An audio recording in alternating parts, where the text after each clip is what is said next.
आकाशवाणी 90 वर्षांची स्वरयात्रा या कार्यक्रमात मी माधवी मानकर आपलं मनःपूर्वक स्वागत करते.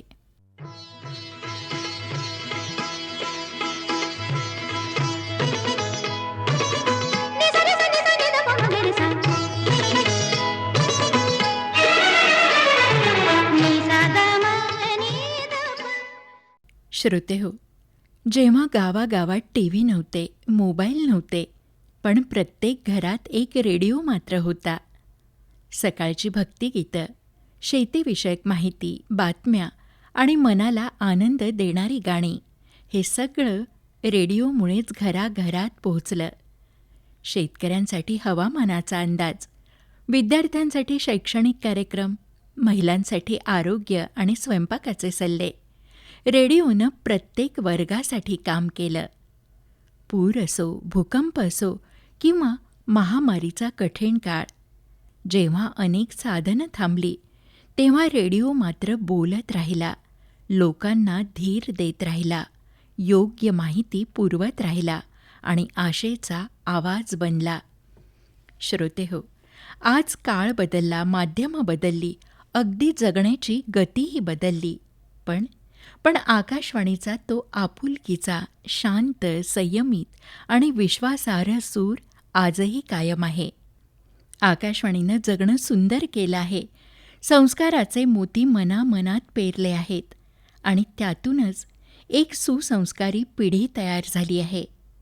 तेव्हा श्रोतेहो, रेडिओच्या सोनेरी आठवणींचा, अनुभवांचा पट उलगडतायत अभंग रचनेमध्ये विशेष गती असणाऱ्या, एकविरा मल्टीपर्पज कर्णबधीर मुलांच्या शाळेच्या कार्यकारिणीत असलेल्या अर्चना मुळे.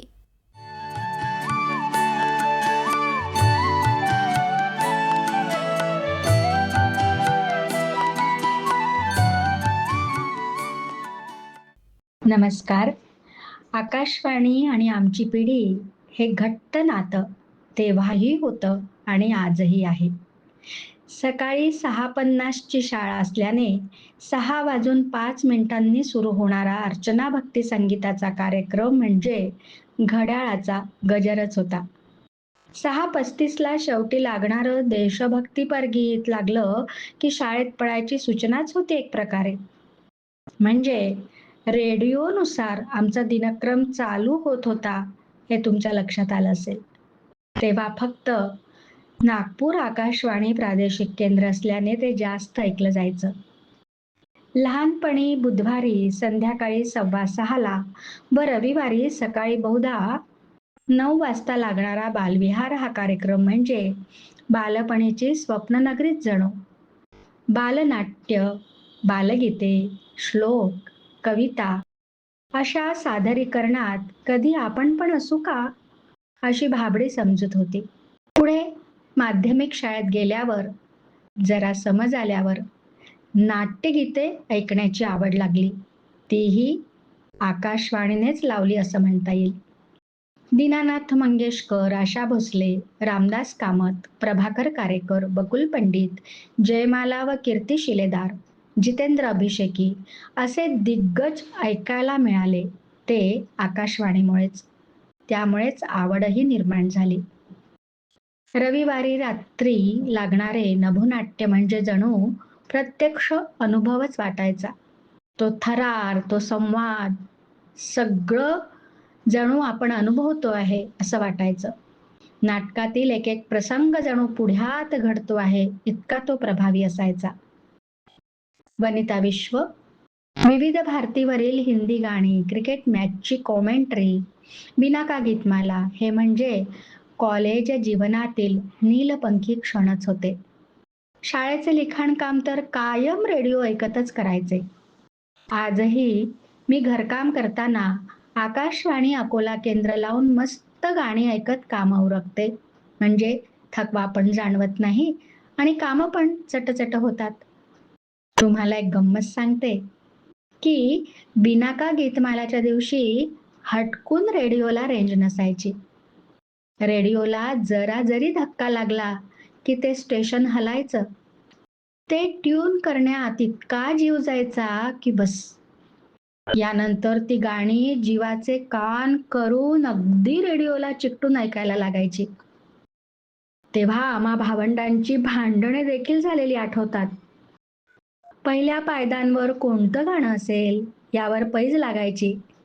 खरंच किती गंमत होती नाही? या निमित्ताने मला एक गोष्ट आवर्जून सांगावीशी वाटते. माझं माहेर यवतमाळचं. मी लहान असताना म्हणजे साधारणपणे 6वी-7वीत असेन, यवतमाळला तेव्हा अखिल भारतीय कबड्डी सामने दरवर्षी व्हायचे आणि दणक्यात व्हायचे. पार मुंबई, सांगली, पुणे, बारामती, दिग्रस येथून मुलामुलींचे अव्वल संघ यायचे.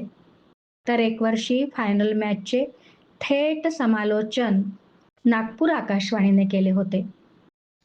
मी त्याची प्रत्यक्ष साक्षीदार असल्याने आजही तो थरारक अनुभव सांगताना अंगावर रोमांच येत आहे. सगळे दृश्य सरसर डोळ्यासमोर येत आहे.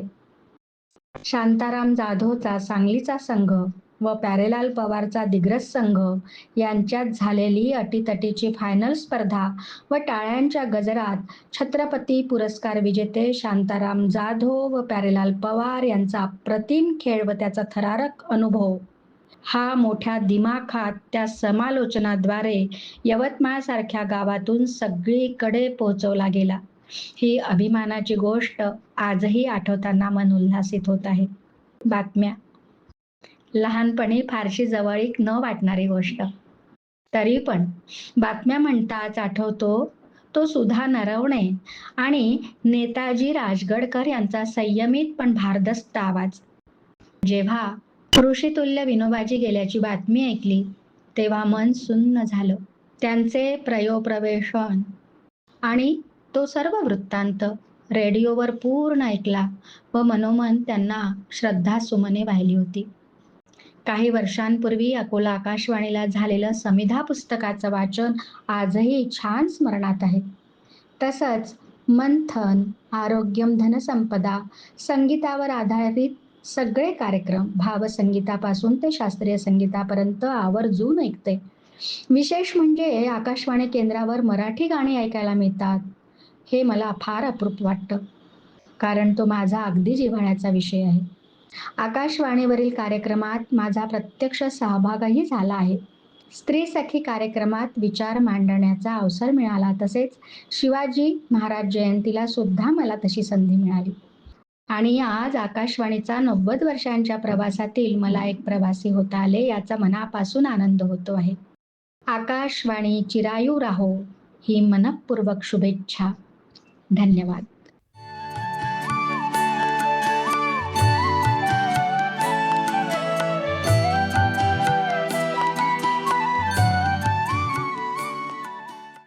आकाशवाणी केवळ मनोरंजनाचं साधन नाही, तर सहजतेनं गवसलेलं आणि घराघरात पोहोचलेलं एक खुलं विद्यापीठ आहे. आकाशवाणीसोबत असलेल्या नात्याची एक सुंदर बाजू अर्चना मुळे यांनी मांडली. या स्वरयात्रेत सहभागी झाल्याबद्दल त्यांना धन्यवाद देऊया आणि आकाशवाणीच्या दैदिप्यमान कारकिर्दीला शुभेच्छा देत भेटूया उद्याच्या कार्यक्रमात. नमस्कार.